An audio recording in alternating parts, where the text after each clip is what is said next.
Last week, we had the pleasure of speaking with Sarah from Moonshot Creative, who shared her insights on balancing the many roles of being a self-employed creative and mum of two.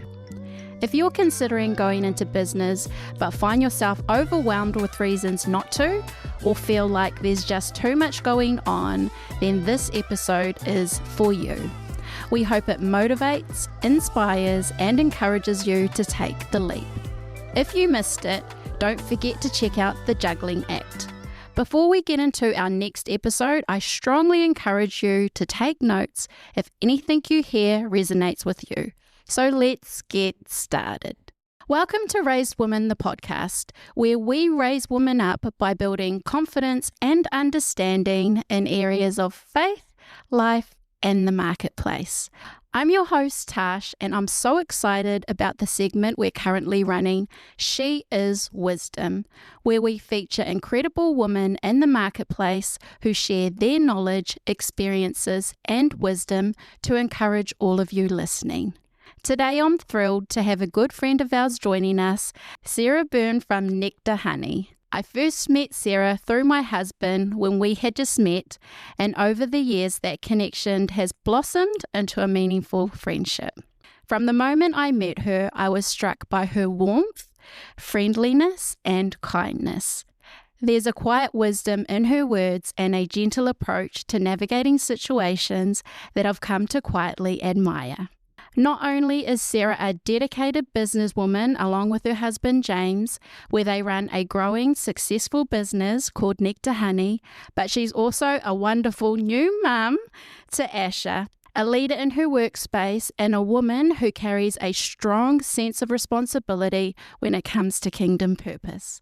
Thanks so much for joining us, Sarah. It's great to be here. Thanks for asking me. Would you like to share a little bit about yourself with our listeners?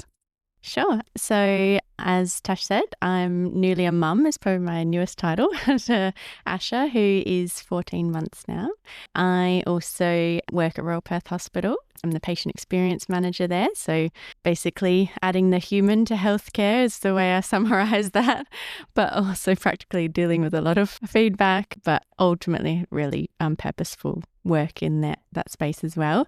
And yeah, with my husband James, we run Nectar Honey. So we produce, package, distribute honey and honey products. That's me.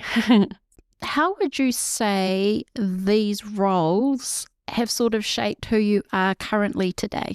I think that as a person, I never was really set out to run a business or be a career woman, or I think I always wanted to be a mum, but yeah, I never really knew that life would look this way. And I think that it's been a slow development and shaping of my life by God, and just trusting him, and he's directed the paths and given me each thing one at a time. I've definitely felt like it's been eating an elephant one bite at a time kind of a thing. I think I've been more shaped to be able to do them, if that makes sense. And then, yeah, it's like God's changed me and developed my character to be able to carry them and be entrusted with these purposeful things. I think that in the process, my capacity is just grown, and every time I'm no, I can't do it. I'm quite actually easily overwhelmed type of person. And I'm no, I can't do it. It's not possible. Or I wish I had a quieter or more simple life. But then I know that God needs me to do, not needs me, but he's placed me here for a purpose. And as I walk out his will, I just know that it just gets better and better. It might get harder and harder, but it does get better. And I'm just so grateful to have the stretch in my life. It pushes me forward as opposed to just sitting and doing nothing, which I think would be my natural self. Prior to being a new mum, a wife, working in business, and where you're currently situated in terms of employment, what would the earlier version of you pre this, what would that Sarah have said? I'm going to be this. What was that? I was always a bit confused. I actually started in a teaching career before I went into the kind of the health space. So yeah, in school I was good at like cooking and sewing, and I was like, I'll be a home ec teacher. And then it just wasn't right. And I kind of, in my mind as a small girl, I was like, I'd love to wear like a pencil skirt.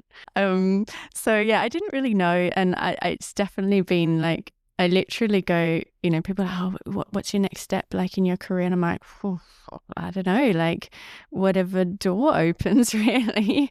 So I'm definitely just trusting God, and like, because I've never really had like a clear focus. And I think that's part of my story in like, the success with the honey has definitely been a team.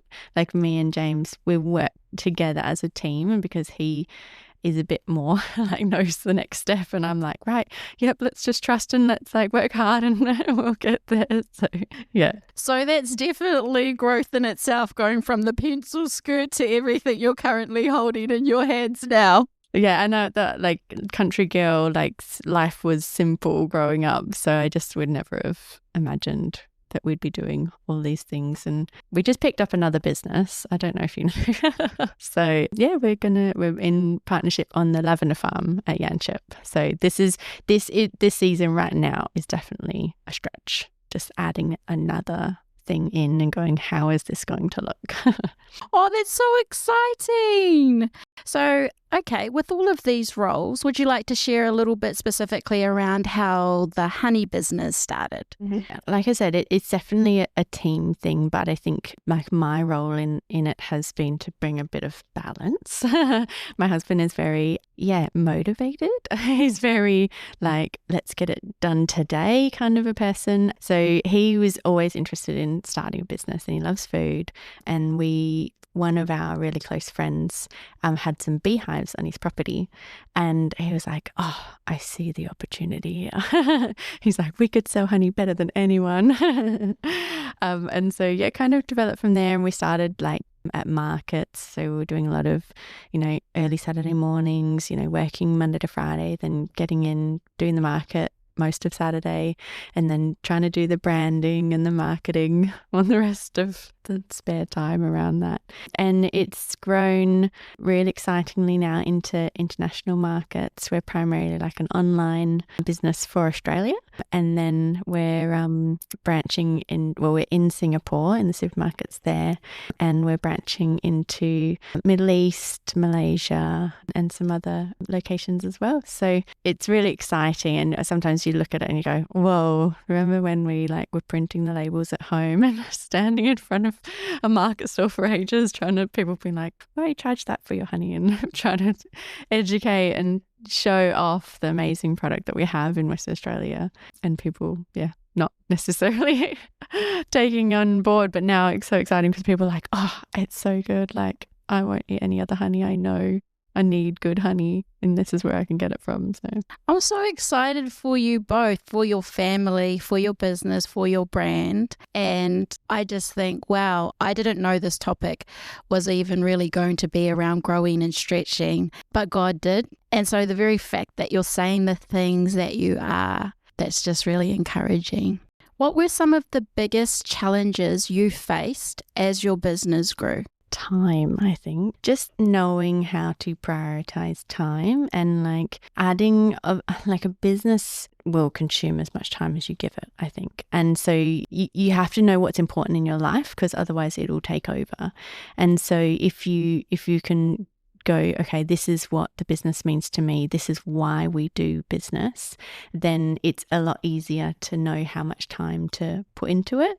But like it's challenging in that sense from like a social perspective as well, because people in your life don't necessarily have the same demands on their lives, and even family, and trying to like bridge that understanding gap to go, okay, well, yeah, we'd really love to catch up, but maybe it might look like this, or it might not be like a full day with like a lot of driving far away, because we actually need to do this other thing on this day as well.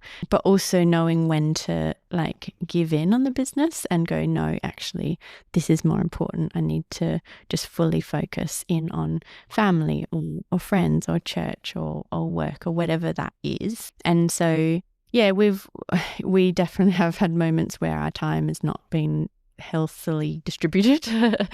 And then, but we put in strategies and we stop and we go, okay, like we're fighting this battle and it shouldn't be a battle. Like God's given this business to us to steward, and we've said right from the outset that we want to make money so we can give more. So the more we have, the more we can give.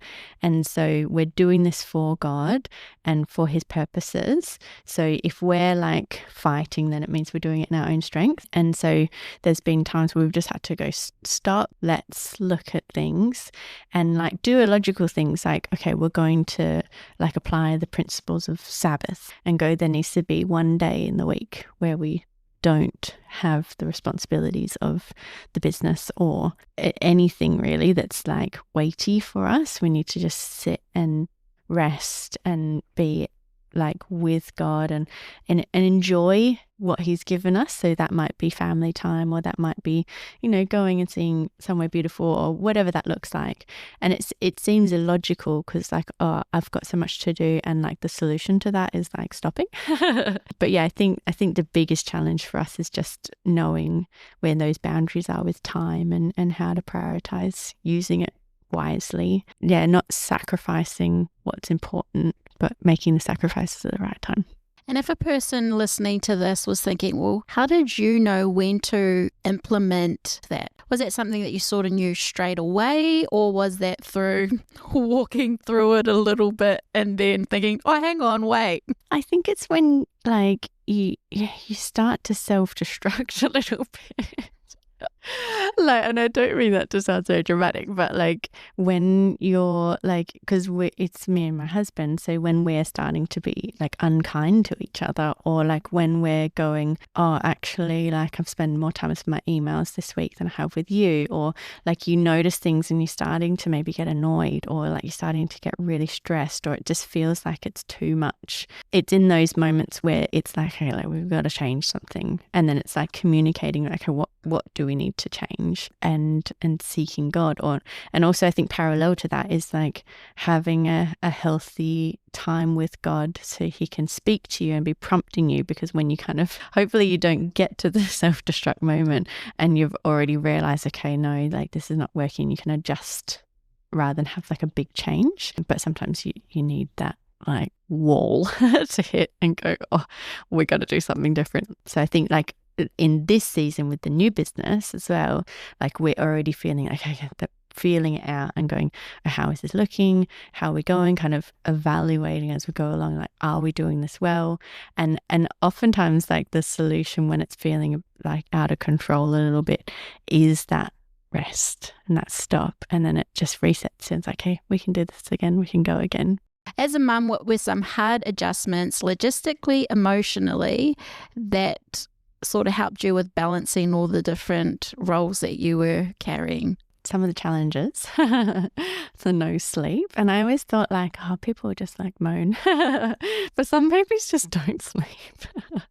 Or like there's a bit of a science behind it and you're like, so if I do this, like this will work, or I need to know how much food you need to have and how much sleep and when to sleep and all that kind of thing. So yeah, logistics and challenges would be sleep. But I think really like there's so many opportunities that came from when Asher was born. Everything changed in our business the year he was born. And it, again, it's illogical. Like, and I feel like, you know, you're in God's purpose when it doesn't make sense to you, or you wouldn't have come up with it yourself. But like the couple of weeks before Asher was born, James was deciding whether to go to an international food expo in Dubai. And I was like, look, I'll support you, but like, you know, this is obviously an unusual time for us. We've not done this before. We're going to have a baby. We don't know what he's going to be like. We don't know what we're going to be like as parents. Are we going to like manage it? Is it going to be terrible? Is it going to be enjoyable? I don't know.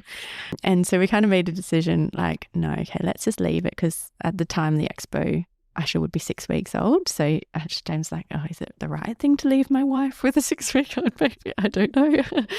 Anyway, like the next week he's like, no, I've decided to go. And I was like, okay. So the first 6 weeks of Ash's life, I was creating branding, marketing resources and stuff for Dubai. And yeah, it was a challenge, but it kind of like set me into a motion of like, let's bring Asher along with what we do. It doesn't have to be like, okay, I'm 100% this or I'm 100% this. It kind of merged, which like had amazing benefits because we just our approach with Asher and with parenting was just like, let's bring him along, let's do things together, let's like our life continue as the three of us, as opposed to like put everything on pause because this baby is here, while still prioritizing time that's just dedicated for him. So that really helped us to have, I think, a really healthy approach to parenting and bringing him along. But it was also really challenging because there would be times where I'm like mocking up a pitch deck and rocking him in the bassinet at the same time, and I was like, what am I doing? And yeah, that was a maternity leave for 7 months, and that maternity leave time gave me time to come alongside James and really like hold the business with him, like, because it kind of been his thing, and he was carrying a lot of the weight himself. And that way I was like, right, what's my part in this? What can I do? How can I lift this business? How can I bring my skills into it? And I had more flexibility on the time. So that was an opportunity.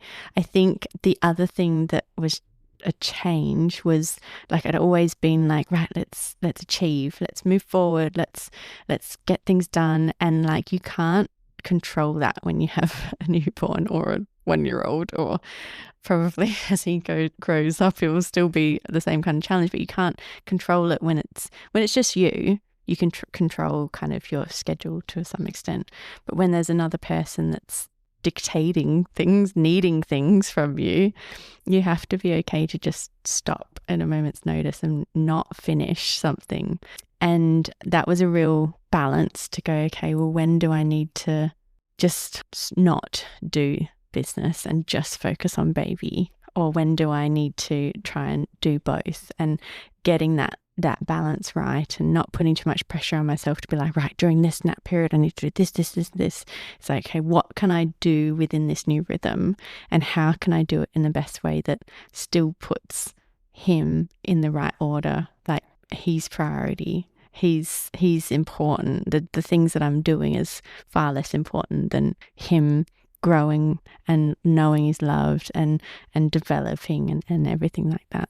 I mean, you went to be a person who was supporting your husband with the business, doing your own thing, and now it's like this finger clicking moment. You're a mum and you've got this little human being now, yet you're still carrying this other stuff. What was that shift like, even as a woman receiving that? It was actually quite exciting, really. Like, it was nice to be able to be, just more part of it. Like, I think when you've got someone in your life who's like so focused on something and you know it's important, but you're kind of on the outside a little bit because of, I was working full time and he was the entrepreneur, but and he needed stuff from me, and it was kind of almost like this frustration because we couldn't kind of meet at a point where we would then be walking through it together. It was kind of like, oh, can you do this, Sarah? Can you do this? But now we're kind of like visioning things together. We're like, all right, I'm going to do this, and like, let's do this, and planning and driving it together. And I think like it's no coincidence that like was a real shift in the business, like going from like kind of side hustle to now this is a great business because we're complementing and bringing both strengths to it. It's hard, like, from, I guess, as a woman to be like a bit split-minded, to think, oh, well, are other mums kind of, able to spend 100% of their time like with their baby and then cleaning the house? And like, I would like that too. Like, it would be nice to have focus and like a bit more breathing space. But then I also go, well, I know that how I live my life will be a model for my son, and so I also see that like I'm instilling in him like, you can do what you like dream to do and what you set out to do. And like, you don't have to be limited by what you think life should look like. Like, you know, the image of a mum is like, hey, well, you get to stay home for a year and it's lovely, and you know, don't get a lot of sleep, but you get to spend the time. And I just think like the picture that society paints for so many different things, and I think motherhood is a really good clear example, is like so one dimensional. And I think that it can look really different for different people. And I think just me modeling that, like, I know Asher won't be a mum because he's a boy, but like just going like, hey, it doesn't have to fit the box that everyone tells you it should. Can you describe a time when you felt particularly stretched in one of these areas and how you navigated it practically? I think like quite recently. So I went back to work about 6 months ago now. So I've been in that pattern for long enough that, you know, you probably should be like on top of it. Like, you should be good at it now.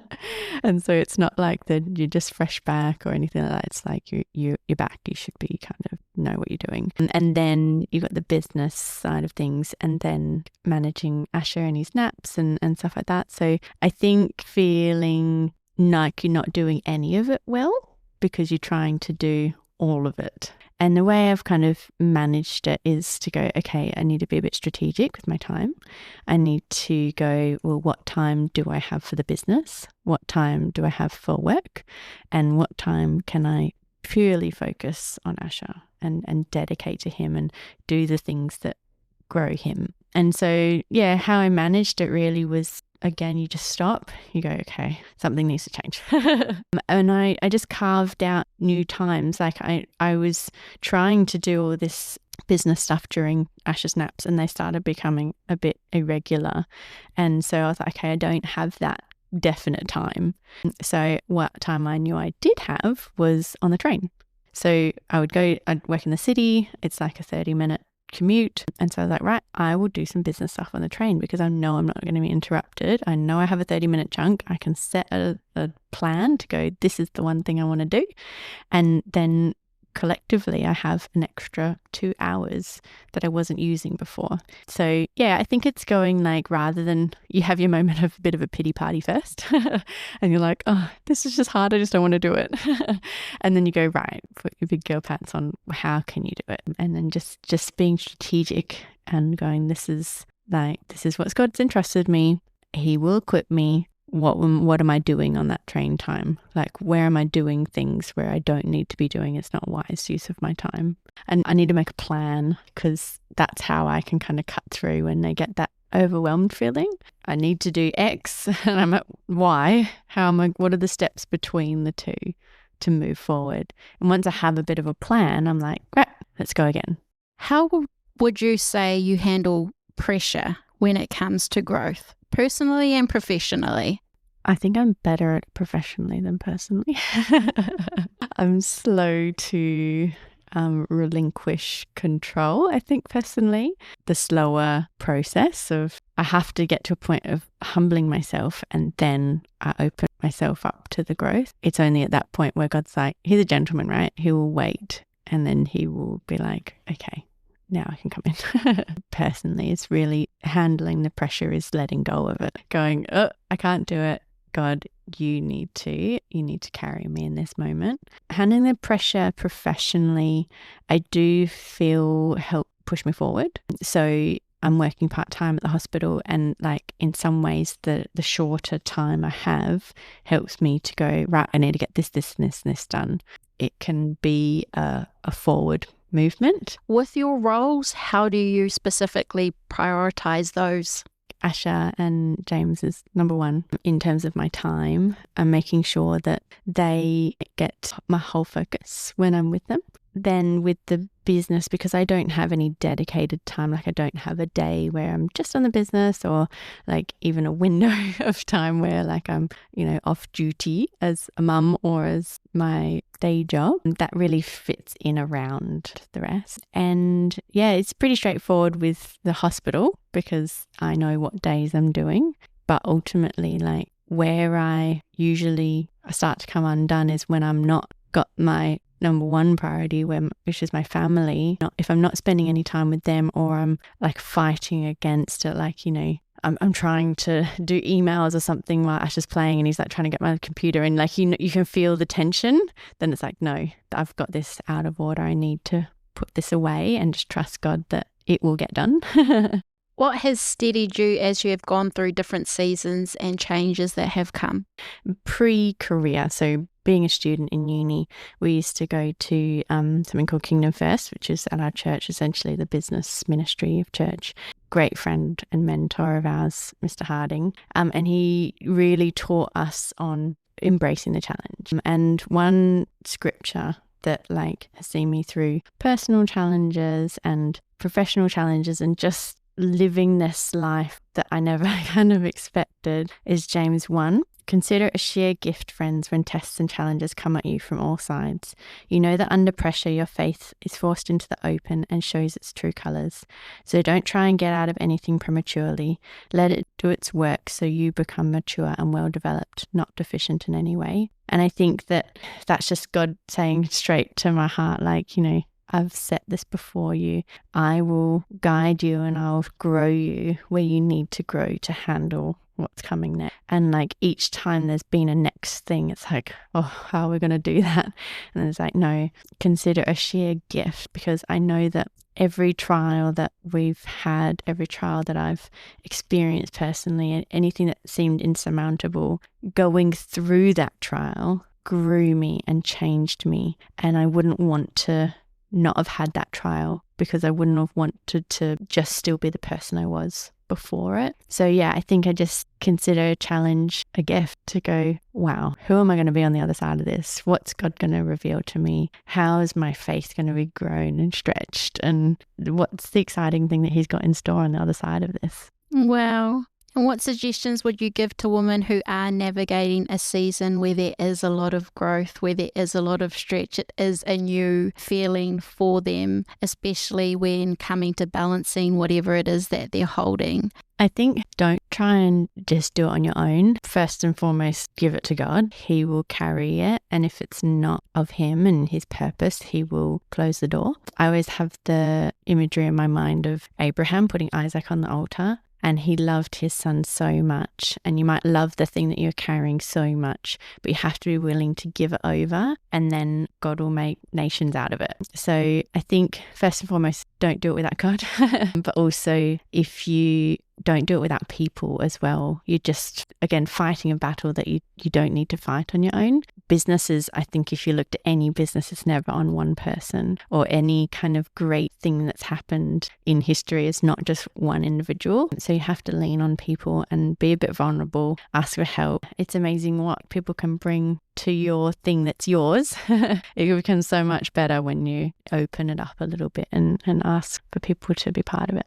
In the midst of things, what are some tips that you have on how you prioritize your mental, spiritual, emotional health and your self-care? I think setting goals is really important. I do like to set goals for each of those areas, and also prayer list to kind of go alongside that. It's not a checklist to go, oh, how am I doing in this, and like evaluating it. It's like, okay, I know it's time to pause and go, okay, where am I at in this? Am I in a healthy place in my spiritual life? Am I in a healthy place in my health, or whatever that sphere is?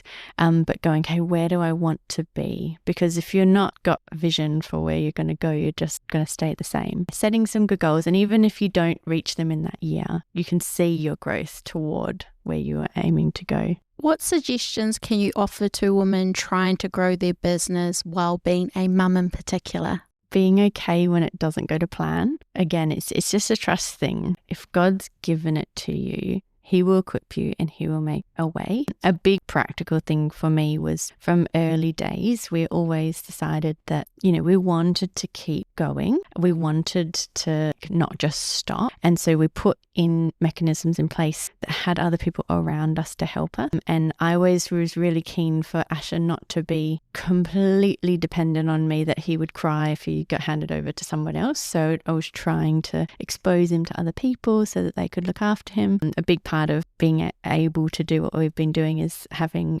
James's mum. She's round the corner. She comes round if we need. She also looks after him one day a week. And like just that little relationship is so special. From a practical perspective, it gave a bit of space. We had that in place while on the maternity leave, and I had that time for the business. But now going back into work, it allowed me to go back into work. I think if you need to put something down for a bit, that's also okay. I had to put my mum hat on and set my boundaries and go, okay, this is what's realistic in this time. So I said to James and Matt, I can't really be depended on for like short turnaround, like quick get this done kind of thing.